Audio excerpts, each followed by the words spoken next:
স্বাগত ডিবিসি সংবাদে। আপনাদের সাথে আছি মৌসুমী শান্তা। এবার জানাবো খবরের বিস্তারিত। শহীদ মিনারে বিডিআর হত্যাকাণ্ডে ভুক্তভোগী পরিবারের সদস্যরা সংবাদ সম্মেলন করছেন। সরাসরি যাচ্ছি সেখানে। আমাদের প্রশ্ন হচ্ছে, আমরা বিচার প্রত্যাশী, আমাদের এখানে দায়ভারটা কার? আমাদের কি করণীয় আছে এখানে বলেন? আপনারাই জাতির বিবেক, আপনারাই এটা নির্ধারণ করবেন যে এই বিচারটা কে কে কিভাবে করবে। কারণ আমরা যদি কোনো অপরাধ করে থাকি বা আমাদের জেলবন্দি ভাইরা কোনো অপরাধ করে থাকে, আমরা একটাই কথা, আমাদের ফাঁসি দিয়ে দেন। আর এই সব নাটক আমরা চাই না। 2 দিন পর পর এইসব জালমান আমরা চাই না। যদি কোনো কারণে আমাদের লোকজন অপরাধ করে থাকে, আমাদের সকলকে ফাঁসি দিয়ে দেন, একটাই কথা। ধন্যবাদ সকলকে।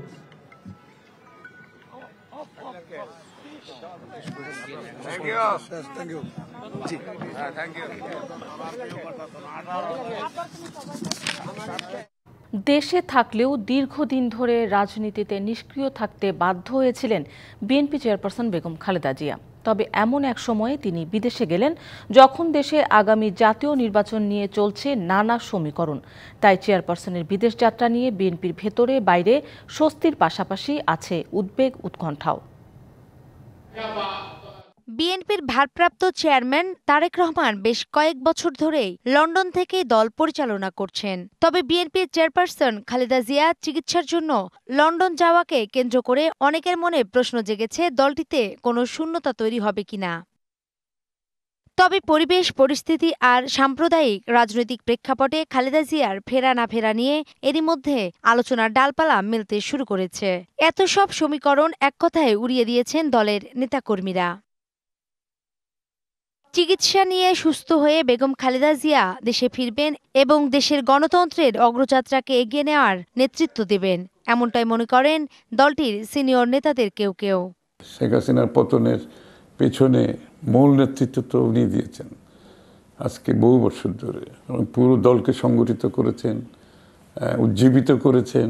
-2 নিয়ে কে ভাবলো না, এগুলোতে বিএনপির কিছু আসে যায় না। বিএনপি অন্তর্বর্তী সরকারের কাছে নির্ধারিত সময়ের মধ্যে নির্বাচন দাবি করেছে, বলছেন সংস্কারের কথাও।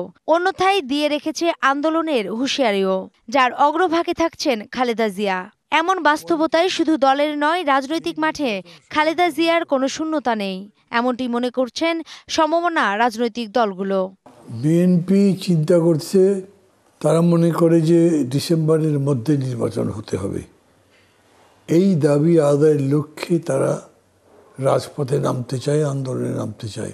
বিশ্লেষক ও ঢাকা বিশ্ববিদ্যালয়ের শিক্ষক কাজী মাহবুবুর রহমান অবশ্য বলছেন, দ্রুত নির্বাচন দাবি করায় সরকার ঘনিষ্ঠ অনেকেই বিএনপির সমালোচনা করছেন। সেক্ষেত্রে খালেদা জিয়ার বিদেশ যাত্রায় মাথাচাড়া দিয়ে উঠতে পারে তৃতীয় কোনো শক্তি। বিএনপির সাথে সরকারের কোনো, আমি মনে করি না, গ্যাপ বিএনপিও করছে না, সরকারও করছে না।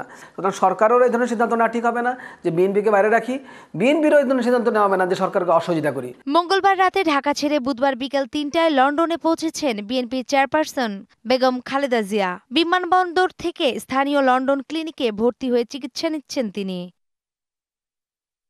নূপুর মাহমুদ, ডিবিসি নিউজ, ঢাকা। জুলাই বিপ্লবের পর বিডিআর বিদ্রোহের ঘটনায় করা বিস্ফোরক মামলায় সাক্ষ্য গ্রহণের শুনানির কথা ছিল আজ। তবে সকাল থেকে ওই মামলার অস্থায়ী বিচারিক আদালত ঢাকার বকশীবাজারের আলিয়া মাদ্রাসায় থেকে সরিয়ে নেওয়ার দাবিতে সড়ক অবরোধ করেছেন মাদ্রাসার শিক্ষার্থীরা। শিক্ষার্থীদের এমন বিক্ষোভের কারণে আদালতের কার্যক্রম এখনও শুরু হয়নি। অবশ্য গেল রাতে দুর্বৃত্তদের দেয়া আগুনে পুড়ে গেছে আদালতের এজলাস কক্ষ। পরিদর্শন করে এ তথ্য জানিয়েছে ফায়ার সার্ভিস। শিক্ষার্থীদের দাবি, বিডিআর বিদ্রোহ মামলাটি বিচার কাজ ওই জায়গা থেকে সরিয়ে নিতে হবে। এই ঘটনায় সেখান থেকে সরিয়ে দেওয়া হয়েছে নিরাপত্তার দায়িত্বে থাকা পুলিশ সদস্যদের। পরিস্থিতি নিয়ন্ত্রণে সেনা সদস্যরা আলিয়া মাদ্রাসার প্রবেশমুখে অবস্থান নিয়েছে। ঢাকার আলিয়া মাদ্রাসায় স্থাপিত বিশেষ ট্রাইব্যুনাল 2-এর বিচারক মোহাম্মদ ইব্রাহিম মিয়ার আদালতে এই শুনানি অনুষ্ঠিত হওয়ার কথা রয়েছে। বহুল আলোচিত বিডিআর বিদ্রোহের ঘটনায় 2010 সালের 27শে জুলাই বিস্ফোরক আইনের মামলায় অভিযোগপত্র দাখিল করে সিআইডি। তবে প্রায় 15 বছর পেরিয়ে গেলেও শেষ হয়নি বিচার। এখনও চলছে মামলাটির সাক্ষ্য গ্রহণ। চাঞ্চল্যকর এই মামলার 1164 সাক্ষীর মধ্যে 15 বছরে সাক্ষ্য দিয়েছেন মাত্র 273 জন। সেখানে আছেন সহকর্মী লিটন মাহমুদ, সরাসরি যুক্ত হচ্ছে সেখানে। লিটন, এতদিন পর আজ হঠাৎ এই দাবি নিয়ে মাদ্রাসা শিক্ষার্থীদের বাধা কেন? শান্ত, আপনাকে ধন্যবাদ। আপনি এর আগে যেমনটি বলছিলেন, বহুল আলোচিত বিডিআর ট্র্যাজেডির ঘটনায় করা যে বিস্ফোরক মামলাটি রয়েছে, সেই বিস্ফোরক মামলাটি আজ কিন্তু সাক্ষ্য গ্রহণের দিন ধার্য ছিল। তবে গতকাল রাত থেকেই এই মাদ্রাসা প্রাঙ্গণের যে মাঠটি রয়েছে বকশীবাজারের আলিয়া মাদ্রাসার, সেই মাঠে কিন্তু অবস্থান নেয় এই মাদ্রাসার শিক্ষার্থীরা। এবং এখানে কিন্তু হচ্ছে গিয়ে এ সময় এই কিছুক্ষণ পর রাতে আগুন দেয়া হয় বলে ফায়ার সার্ভিস খবর পান ভোর রাত 4টার দিকে। এবং সেই খবর পেয়ে তারা আসলে এখানে আসলেও চতুর্দিক থেকে ভিতরে প্রবেশ করার যে প্রবেশ দ্বারগুলো ফটকগুলো রয়েছে সেখানে কিন্তু তালাবদ্ধ থাকায় তারা কিন্তু প্রবেশ করতে পারেননি। সকালের দিকে তারা প্রবেশ করে যেটি দেখতে পেয়েছেন, একেবারে আমরা এখন যেটি দেখানোর চেষ্টা করছি, পুরো যে এজলাস কক্ষটি রয়েছে বিচারের কার্যক্রম চলবার জন্য, সেই কক্ষটি কিন্তু পুরে ভূস্খলিত হয়ে গেছে। অল্প কিছুক্ষণ আগেও আমরা দেখতে পেয়েছিলাম এজলাসের যে বিচারক যেখানে বসেন তার সামনে আসলে ধোঁয়ার কুণ্ডলি উঠছিল এবং সেখানে যে জ্বলন্ত আগুনের যে শিখা সেটিও কিন্তু দেখা যাচ্ছিল। মাদ্রাসায় থাকা যে আসবাবপত্র এবং যে এসি রয়েছে সবকিছুই কিন্তু পুরে একেবারে ভস্মীভূত হয়ে গিয়েছে। এখানে আর অবশিষ্ট তেমন কিছু নেই, শুধুমাত্র যেখানে আসামিদের রাখা হতো সেই যে খাঁচাটি সেটি কিছুটা অক্ষত রয়েছে, এছাড়া আর কোনো কিছুই কিন্তু এখানে অবশিষ্ট নেই। যে কারণে আসলে এখন পর্যন্ত বিচারিক যে কার্যক্রম সেটি কিন্তু শুরু হয়নি, যেটি আমরা দেখতে পাচ্ছি। তবে এই বিচার প্রক্রিয়া কখন শুরু হবে সেটিও আমরা এখন পর্যন্ত আসলে জানতে পারিনি। শিক্ষার্থীদের যে কথাটি বলছিলেন, শিক্ষার্থীরা যেটি বলছেন যে দীর্ঘদিন ধরে তারা আসলে এই যে মাদ্রাসার যে মাঠটি সেখানে তারা যে খেলাধুলা করেন সেটি করতে পারছিলেন না। স্বাভাবিক যে তাদের হচ্ছে গিয়ে শারীরিক যে চর্চা সেটি তাদের ব্যাহত হচ্ছিল এবং দফায় দফায় তারা 2019 সাল থেকে কিন্তু হচ্ছে গিয়ে বিভিন্ন মন্ত্রণালয় সহ বিভিন্ন সংশ্লিষ্ট যে জায়গা রয়েছে সেখানে তারা চিঠিপত্র পাঠিয়েছেন, কিন্তু তারা আশ্বাস পাওয়ার পরও এখান থেকে যে অস্থায়ী আদালতটি সেটি সরিয়ে নেওয়া হয়নি। যে কারণে আজ তারা বাধ্য হয়েই মাঠে নেমেছেন এবং তারা বলছেন যে অস্থায়ী আদালত এখান থেকে সরিয়ে নেওয়া না পর্যন্ত এবং তাদের দাবি আদায় না হওয়া পর্যন্ত তারা কিন্তু এখানে কোনো বিচারিক কার্যক্রম সেটি চলতে দেবেন না। তো এই ছিল সর্বশেষ তথ্য। শান্তা। লিটন, আপনাকে ধন্যবাদ। বিডিআর বিদ্রোহের মামলায় কারাবন্দীদের মুক্তি সহ 3 দফা দাবিতে কেন্দ্রীয় শহীদ মিনারে অবস্থান নিয়েছে পরিবার ও স্বজনরা। দাবি আদায়ে রাতভর শহীদ মিনারে অবস্থান নেন তারা। বলেন, বিচার ব্যবস্থায় প্রহসনের মাধ্যমে বিডিআর সদস্যদের কারাবন্দী করে রাখা হয়েছে। তাদের দাবি, বিদ্রোহ চলাকালে 18,000 সদস্যের মধ্যে অনেকে পিলখানায় ছিলেন না। দাবি আদায় না হওয়া পর্যন্ত আন্দোলনের হুঁশিয়ারি তাদের।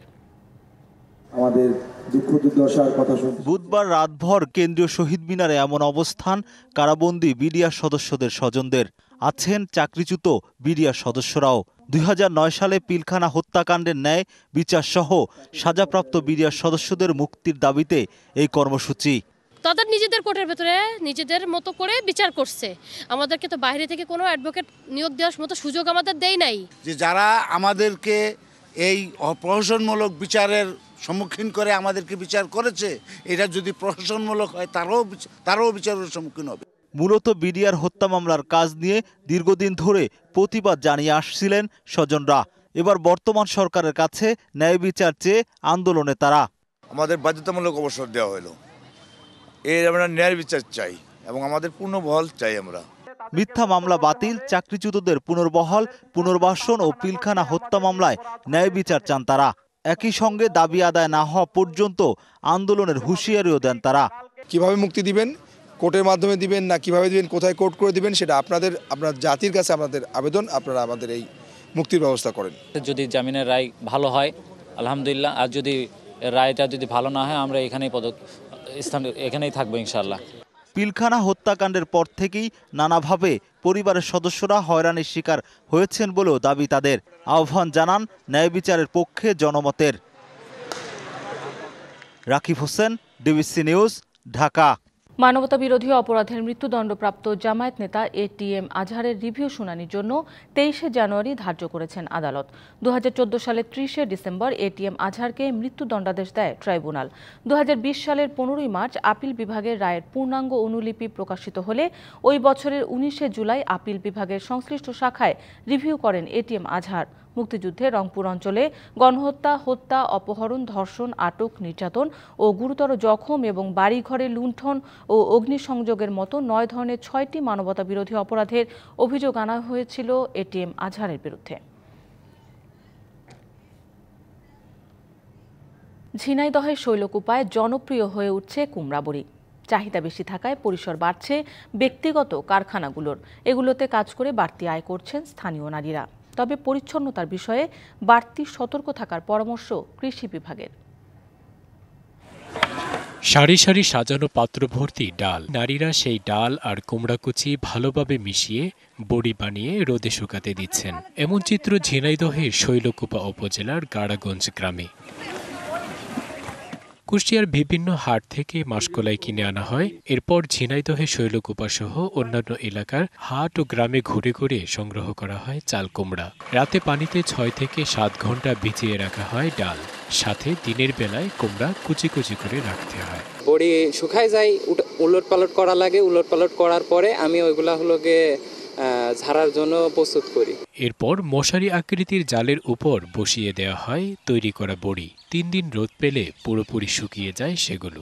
এরপর জাল থেকে ছাড়িয়ে বিক্রির জন্য প্রস্তুত করা হয়। এক একটা চাঙে এক একটা ইসে দেখা যাচ্ছে আপনার 2 কেজি 2.5 কেজি করে বড়ি তৈরি হয়। এই মহিলারা বড়ি দেয়, প্লাস 2-3 কাজের লোক আছে। কারখানা মালিকরা বলছেন, ক্রেতাদের চাহিদা অনুযায়ী কুমড়া বড়ি পাঠানো হয় ঢাকা, খুলনা, মাগুরা সহ বিভিন্ন জেলায়। 20 কেজি করে কার্টন, 10 কেজি করে কার্টন তৈরি করে খুলনা, কুষ্টিয়া, তারপরে মাগুরা, ঢাকা এগুলো পাইকারি বিক্রি করে তারা নিয়ে যায়। বড়ি তৈরির কাজ করা নারীরা জানান, এতে ভালো পারিশ্রমিক পাচ্ছেন তারা। ডাল দিয়ে আর আঙ্কার দিয়ে মিশিয়ে বড়ি দিয়ে। তবে কুমড়া বড়ি তৈরির ক্ষেত্রে সার্বক্ষণিক পরিচ্ছন্নতা বজায় রাখার পরামর্শ উপজেলা কৃষি কর্মকর্তার। কুমড়া বড়ি উৎপাদনের সাথে জড়িত যারা, তাদেরকে কৃষি উদ্যোক্তার লোনের ব্যবস্থা করেছি এবং তাদের কাছে মানসম্পন্ন কুমড়া পৌঁছা দেওয়ার জন্য আমরা চেষ্টা করে যাচ্ছি। তাদের আরও পরিষ্কার পরিচ্ছন্নতা বজায় রাখতে হবে। কুমড়া ও মাসকলাই দিয়ে তৈরি এই বড়ির প্রতি কেজি উৎপাদন খরচ 250 থেকে 300 টাকা আর বিক্রি 350 থেকে 400 টাকা। DBC news desk. পার্ক রক্ষায় রীতিমতো যুদ্ধাবস্থা। রাজধানী কারওয়ান বাজারের পান্থকুঞ্জ পার্ক রক্ষায় তাঁবু গেড়ে প্রায় 1 মাস অবস্থান করছেন পরিবেশ কর্মীরা। অপরিকল্পিত উন্নয়ন কাজের জন্য পার্কটি এরই মধ্যে প্রায় ধ্বংসের পথে। কয়েকজন উপদেষ্টা আশ্বাস দিলেও প্রতিফলন দেখা যায়নি এখনও। পরিবেশ বিজ্ঞানীরা বলছেন, নগরের ভেতরে এমনভাবে পার্ক ধ্বংস হতে থাকলে সামনে আসবে ভয়াবহ পরিস্থিতি। সারি সারি এমন তাঁবু দেখে অনেকেই ভাববেন হয়তো কোনো পর্যটক দল, কিন্তু বাস্তবতা হলো এরা সবাই পরিবেশকর্মী। রাজধানীর কারওয়ান বাজারের পান্থকুঞ্জের গাছ কেটে এবং পার্ক ধ্বংস করে উন্নয়ন কর্মকাণ্ডের প্রতিবাদে প্রায় 1 মাস ব্যাপী দিনরাত এভাবেই অবস্থান করছেন তারা। কারওয়ান বাজার এলাকায় একমাত্র পার্ক এই পান্থকুঞ্জ। এলাকার মানুষের নিঃশ্বাস ছাড়ার এই জায়গাটি এরই মধ্যে প্রায় ধ্বংস করে ফেলা হয়েছে গাছপালা কেটে। এলিভেটেড এক্সপ্রেসওয়ের র্যাম্প নির্মাণের জন্য এই পার্ক ধ্বংস করে শুরু হয়েছিল নির্মাণ কাজ। পরে পরিবেশ কর্মী এবং স্থানীয়দের প্রতিবাদে বন্ধ রাখা হয়েছে কাজ। এক্সারসাইজ করবে, সকালে বিকালে বাচ্চাদের নিয়ে এসে খেলবে, কনক্রিটের ভিতরে বন্দী হয়ে আছে মানুষ। নিঃশ্বাস নেওয়ার যে জায়গাটা, এটা অবশিষ্ট থাক, মানে এটা বেঁচে থাকুক আর কি। এই পান্থকুঞ্জ পার্ক যতদিন না পর্যন্ত জনগণ এবং নাগরিকের জন্য সবুজায়ন করে এবং ডিজাইন করা হচ্ছে না, ততদিন পর্যন্ত আমরা আমাদের আন্দোলন চালিয়ে যাব। এই পার্কের অস্তিত্ব বিলীন হলে নিঃশ্বাস নেবার কিংবা শিশুদের খেলাধুলার জন্য আশপাশের কোথাও বিকল্প দেখছেন না স্থানীয়রা। মানে ব্রিজের জন্য কাজ চালানো হচ্ছে, আমরা খেলতেও পারি না, রাস্তাঘাটে খেলা লাগে, অন্য জায়গায় কোনো মাঠ নাই, খেলতে পারি না। আমাদের এই পার্কটা চাই, এটা খেলার জন্য, পাখির জন্য। এটা বন্ধতে অনেকে রোগ অসুখ হয়ে বসতে করে, কি আসতে পারে না। এখানে আশেপাশে কোনো পার্ক নেই আমাদের। পরিবেশ কর্মীদের অবস্থানের মধ্যেই সম্প্রতি পরিবেশ সহ বেশ কয়েকজন উপদেষ্টা এই এলাকা পরিদর্শন করে পার্ক রক্ষার আশ্বাস দেন, কিন্তু বাস্তবে তা মেলেনি এখনও। এলাকাবাসীর দাবি, আমাদের তরুণ পরিবেশ কর্মীদের দাবি যে এই পান্থকুঞ্জ অবিলম্বে অবমুক্ত করে এখানে আবার সবুজ ফিরিয়ে আনা হোক। বিগত 5-6 মাস ধরে সরকার ক্ষমতায় এসে পড়েছে, এখন কিন্তু পুনর্মূল্যায়ন করার হচ্ছে উপযুক্ত সময়। পরিবেশ বিজ্ঞানীরা বলছেন, উন্নয়নের নামে এভাবে পার্ক ধ্বংস হলে সামনে ভয়াবহ পরিস্থিতি হবে রাজধানীর। নাগরিক বিবেচনায়, পরিবেশ বিবেচনায়, প্রাণ প্রকৃতির বিবেচনায় সেখানে এই ধরনের নির্মাণ কাজ থেকে সংশ্লিষ্ট কর্তৃপক্ষ বিরত থাকবেন এবং এই পার্ককে, পান্থকুঞ্জ পার্কে তার পূর্ব অবস্থায় ফেরত নিয়ে যাওয়া হবে। পান্থকুঞ্জ রক্ষা না হওয়া পর্যন্ত অবস্থান কর্মসূচির আন্দোলন চালিয়ে যাবে বলে জানিয়েছেন পরিবেশ কর্মীরা। মনিরুল সোহাগ, ডিবিসি নিউজ, ঢাকা। ছড়িয়ে পড়ছে যুক্তরাষ্ট্রের ক্যালিফোর্নিয়ার দাবানল। 6টি দাবানল সক্রিয়। বনের আগুনে এ পর্যন্ত 5 জনের মৃত্যু হয়েছে। সবচেয়ে বেশি ক্ষতিগ্রস্ত হয়েছে প্যালিসেডস, ইটন, হার্স এবং উডলি শহর। নিরাপদ আশ্রয়ের খোঁজে ছুটছে মানুষ। জোর করে সরিয়ে নেওয়া হয়েছে 1 লাখ বাসিন্দাকে। দাবানলে পড়ছে যুক্তরাষ্ট্রের ক্যালিফোর্নিয়া অঙ্গরাজ্যের লস অ্যাঞ্জেলেস। প্যালিসেডস অঞ্চলের চারিদিকে শুধু ধ্বংসাবশেষ।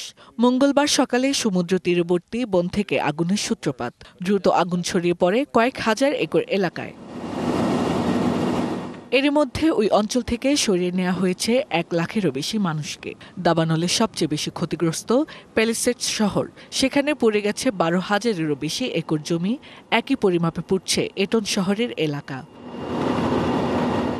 লস অ্যাঞ্জেলেসের মেয়র জানান, ক্রমেই ভয়াবহ আকার ধারণ করছে দাবানল।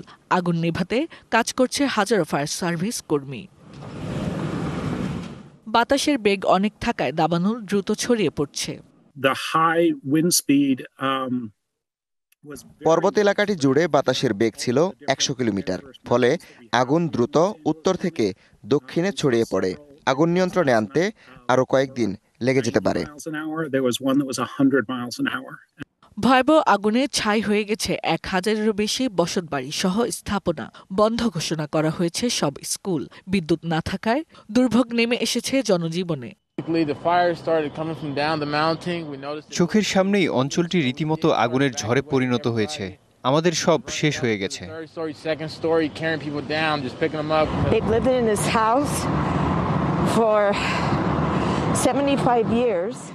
আমার বাড়িটির বয়স 75 বছর, যা পুড়ে ছাই হয়ে গেছে, যা খুবই হৃদয় বিদারক। এদিকে ক্যালিফোর্নিয়ার দাবানল নিয়ে উদ্বেগ জানিয়েছেন যুক্তরাষ্ট্রের president Joe Biden. Hasna Akter, DBC news desk. DBC সংবাদ এই ছিল এখনকার মতো। ডিবিসি নিউজের সংবাদগুলো পড়তে ভিজিট করুন dbcnews.tv আর ভিজিট করুন ডিবিসির ফেসবুক পেজ এবং ইউটিউব চ্যানেল। ডিবিসির সঙ্গেই থাকুন।